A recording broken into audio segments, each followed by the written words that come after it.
ہیں شرک کرتے ہیں، قیامت کے دن ان کی حالت کیا ہوگی؟ ابھی تو یہ فرما برداری نہیں کر رہے، لیکن قیامت کے دن کیسے فرما بردار بنے ہوں گے، اس بات کا اللہ تعالیٰ نے اس رکوع میں تذکرہ کیا۔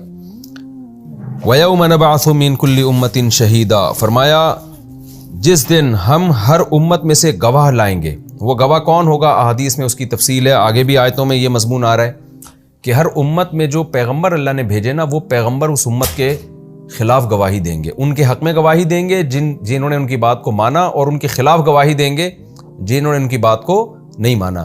وہ گواہی کیا ہوگی کہ اللہ میں نے اپنا پیغام صاف طور پہ پہنچا دیا تھا۔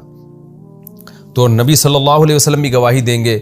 تو اللہ تعالیٰ اس بات کی ہمیں تنبیہ کر رہے ہیں کہ پیغمبر کا کام جہاں صاف صاف پہنچانا ہے نا، جیسے کہ پچھلی اس رکوع کے آخری، اس سے پچھلے والے رکوع کے آخر میں تھا کہ آپ کے ذمہ پہنچا دینا ہے، تو اس سے کسی کو یہ وہم ہو سکتا ہے کہ ٹھیک ہے جی نبی کے ذمہ پہنچا دینا، ہم مانے نہ مانے ہماری مرضی۔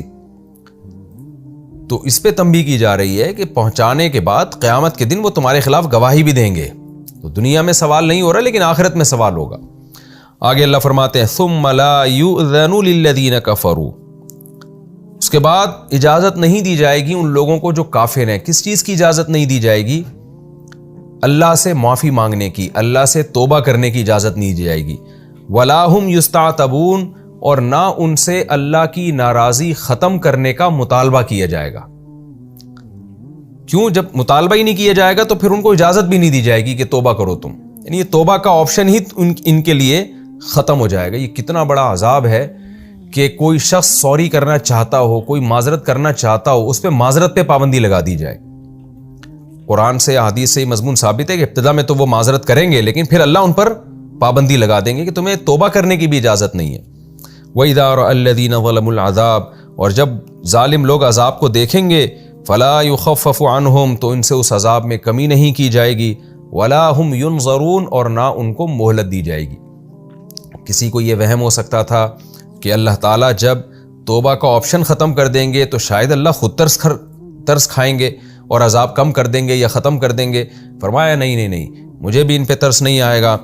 جب یہ لوگ عذاب کو دیکھیں گے تو نہ اس عذاب میں کمی کی جائے گی اور نہ ان کو مہلت دی جائے گی۔ وَإِذَا رَأَى الَّذِينَ أَشْرَكُوا، یہ تو حکم تھا عام گناہ گاروں کے بارے میں، عام کافروں کے بارے میں، اب خاص مشرکین کے بارے میں، کیونکہ عرب میں شرک بہت تھا، پوری دنیا میں شرک تھا، تو اللہ ان مشرکین کے بارے میں الگ سے ذکر کرتے ہیں۔ وَإِذَا رَأَى الَّذِينَ أَشْرَكُوا شُرَكَاءَهُمْ، اور جب وہ لوگ دیکھیں گے جنہوں نے شرک کیا اپنے شرکاء یعنی اپنے معبودوں کو، چاہے وہ پتھر کے بنے ہوئے معبود ہوں، چاہے وہ انسانوں کی شکل میں ہوں، اللہ ان کو بھی زبان دیں گے۔ جو پتھر کے بنے ہوئے معبود ہیں نا، قرآن تو یہاں تک کہتے ہیں کہ ان کو بھی ان کے ساتھ جہنم میں پھینکا جائے گا، صرف ان کو دکھانے کے لیے کہ جن کو تم اپنا آقا سمجھتے تھے آج وہ بھی تمہارے ساتھ جل رہے ہیں۔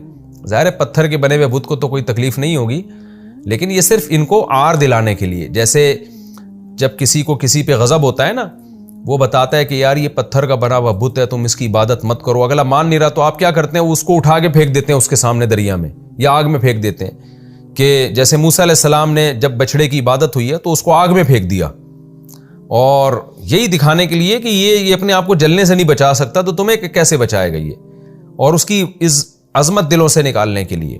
تو اللہ تعالیٰ فرماتے ہیں کہ جب یہ لوگ اپنے شرکاء کو دیکھیں گے تو کہیں گے ربنا ہؤلاء شرکاؤنا، اے اللہ یہ ہمارے وہ شرکاء ہیں، الذین، یہ وہ لوگ ہیں، کنا ندعو من دونک، تجھے چھوڑ کر ہم ان کو پکارتے تھے۔ ایک جگہ تو آتے ہیں کہ وہ نفی کر دیں گے ہم نے تو کسی کو پکارا ہی نہیں ہے۔ تو یہ مختلف مدارج ہوں گے ان کے۔ جیسے جب کوئی مجرم پکڑا جاتا ہے نا، تو کبھی وہ جرم کا اقرار کر رہا ہوتا ہے، کبھی کہہ رہا ہوتا ہے میں نے کیا ہی نہیں ہے، تو مختلف حالتیں ہوتی ہیں، مختلف کنڈیشنیں ہوتی ہیں۔ تو قرآن بھی ان ظالموں کی مختلف حالتوں کو بیان کر رہا ہے کہ کہیں وہ کہیں گے ہم تو شرک کرتے ہی نہیں تھے، کہیں کہیں گے کہ ہم شرک کرتے تھے مگر ان کے ساتھ کرتے تھے تو انہوں نے ہمیں گمراہ کیا ہے، تو ہم ان کو پکارتے تھے، تو اصل جرم تو ان کا ہے۔ تو اپنے آپ کو عذاب سے بچانے کے لیے متضاد باتیں کریں گے۔ یہاں بھی کہیں گے اللہ ہم ان کو پکارا کرتے تھے، تو مطلب یہ تھا کہ آگے جملہ محذوف ہے، مطلب یہ تھا اصل تو یہ ہے نا، اصل تو ان کو سزا ملنی چاہیے۔ تو اللہ فرماتے ہیں فَأَلْقَوْا إِلَيْهِمُ الْقَوْلَ، تو جو معبود ہیں وہ ان کی طرف قول پھینک دیں گے، ان کی بات کو گھمائیں گے اور کہیں گے اِنَّكُمْ لَكَاذِبُونَ، تم جھوٹ بول رہے ہو۔ کیا مطلب؟ تم اصل میں شیطان کی عبادت کرتے تھے، تم ہماری عبادت تھوڑی کرتے تھے۔ دوسرے مقام پہ قرآن میں یہ مضمون ہے کہ وہ کہیں گے کہ تم جو ہے نا ہماری کے بجائے شیطان کی، یعنی تم شیطان کے کہنے پہ یہ سارے کام کر رہے تھے نا، تو تم نے تو شیطان کو فالو کیا، ہمیں فالو تھوڑی کیا ہے۔ اب اس میں بے جان بت بھی ہو سکتے ہیں اور وہ معبود بھی ہو سکتے ہیں جو زندہ تھے، جن کی عبادت ہوتی ہے، تو ہو سکتا ہے یہ جو پتھر کے بنے ہوئے بت ہیں اللہ ان کو قوت گویائی عطا فرمائے۔ وَأَلْقَوْا إِلَى اللَّهِ يَوْمَئِذٍ السَّلَمَ، اور یہ سب کے سب اس دن اللہ کے سامنے اطاعت ڈال دیں گے، اللہ کے فرما بردار بن جائیں گے۔ دنیا میں تو ان کو کہا جاتا تھا کہ اللہ کی بات مانو، سنتے ہی نہیں تھے، اور آج سارے اللہ کے سامنے عاجزی سے ایسے کھڑے ہوں گے جیسے جو اللہ کہے گا انہوں نے اس کو مان کے چلنا ہے۔ لیکن وَضَلَّ عَنْهُمْ مَا كَانُوا يَفْتَرُونَ، جو جھوٹ یہ گڑھا کرتے تھے وہ جھوٹ ان سے غائب ہو جائے گا، یعنی یہ جھوٹ گڑھا کرتے تھے کہ یہ ہمارے سفارشی ہیں، قیامت کے دن ہمارے کام آئیں گے، تو یہ جھوٹ ان سے غائب ہو جائے گا، کوئی ان کے کام نہیں آئے گا۔ الذین کفروا وصدوا عن سبیل اللہ، پھر ایک کافر کی وہ تین قسم کے لوگوں کا بیان ہوا نا، رکوع کے شروع میں تو عام کافروں کا بیان ہوا، کوئی بھی جو اللہ کا نافرمان ہے کافر ہے۔ پھر دوسرے نمبر پہ اللہ نے مشرکین کی بات کی، تیسرے نمبر پر ان لوگوں کی بات ہو رہی ہے جو شرک کرتے بھی ہیں اور دوسروں کو بھی برائی کے راستے پہ ڈالتے ہیں، تو ان کے عذاب کا اللہ تذکرہ کر رہے ہیں۔ الذین کفروا، وہ لوگ جنہوں نے کفر کیا، وصدوا عن سبیل اللہ، اور پھر اللہ کے راستے سے بھی روکا۔ تو کچھ کافر دنیا میں ایسے ہیں صرف کفر کرتے نہیں ہیں بلکہ اسلام کے راستے سے لوگوں کو روکتے بھی ہیں وہ، تو اللہ کہتے ہیں یہ لوگ ہیں زدناہم عذابا فوق العذاب، ان پر جو عذاب آئے گا ہم ان کو بڑھا کے دیں گے، فوق العذاب، عذاب سے اوپر بھی عذاب۔ ایک عذاب تو عام کافروں کا ہے، لیکن ان پر اس عام کافروں سے بھی زیادہ عذاب ہوگا، خود بھی گمراہ ہونے کا اور دوسروں کو بھی گمراہ کرنے کا۔ بما کانوا یفسدون، اس فساد کی وجہ سے دنیا میں پھیلایا کرتے تھے۔ ایک کافر جو خود کفر پر ہے تو وہ تو کافر ہے نا، فساد پھیلا تھوڑی رہا ہے وہ، لیکن ایک وہ ہے جو اسلام سے لوگوں کو ورغلا رہا ہے اور شرک کو پروموٹ کر رہا ہے، یا شرک کے علاوہ کسی بھی کفر کو پروموٹ کر رہا ہے، تو یہ تو فساد مچا رہا ہے زمین میں، تو اللہ کہتے ہیں اس کو دگنا عذاب ہوگا۔ وَيَوْمَ نَبْعَثُ فِي كُلِّ أُمَّةٍ شَهِيدًا عَلَيْهِمْ مِنْ أَنفُسِهِمْ، اب رکوع کے شروع میں جو مضمون تھا اسی کو دہرایا جا رہا ہے کہ جس دن ہم ہر امت میں ان پر جو انہی کی جنس میں سے ہوگا، کیونکہ اکثر رسول اسی قوم میں سے آئے ہیں، اور جنس کا مطلب انسانوں میں سے آئے ہیں، تو جو انہی میں سے رسول یعنی انہی کی طرف جو مبعوث رسول ہیں، اسی رسول کو ہم ان امت کے خلاف لے کر آئیں گے۔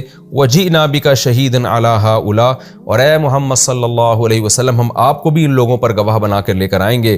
کیوں لے کر آئیں گے؟ اس لیے کہ وَنَزَّلْنَا عَلَيْكَ الْكِتَابَ تِبْيَانًا لِكُلِّ شَيْءٍ، کہ ہم نے آپ پر کتاب نازل کی ہے ہر چیز کو کھول کھول کے بیان کرنے کے لیے۔ تو جب آپ اتنی کھول کھول کے ہر چیزوں کو بیان کریں گے تو اللہ کی حجت بھی تو تمام ہوگی نا، تو قیامت کے دن عدالت بھی تو لگے گی، تو اللہ ان سے جہاں پوچھے گا آپ سے بھی پوچھے گا۔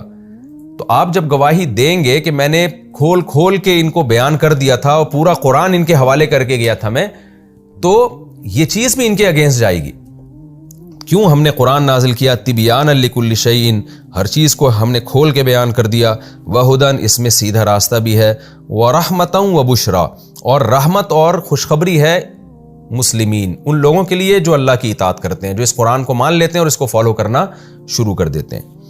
یہ ہمارا رکوع الحمدللہ کمپلیٹ ہو گیا۔ حدیث میں آتا ہے کہ آپ صلی اللہ علیہ وسلم نے عبداللہ بن مسعود رضی اللہ عنہ سے فرمایا کہ میں قرآن سننا چاہتا ہوں، تو حضرت عبداللہ بن مسعود نے عرض کیا یا رسول اللہ آپ ہی پر نازل ہوا اور آپ مجھ سے سننا چاہتے ہیں؟ تو آپ صلی اللہ علیہ وسلم نے فرمایا کہ میں چاہتا ہوں کہ میں اپنے علاوہ کسی سے سنوں، کیونکہ قرآن کی تلاوت کا اپنا ایک لطف ہوتا ہے، کسی سے سننے کا اپنا لطف ہوتا ہے۔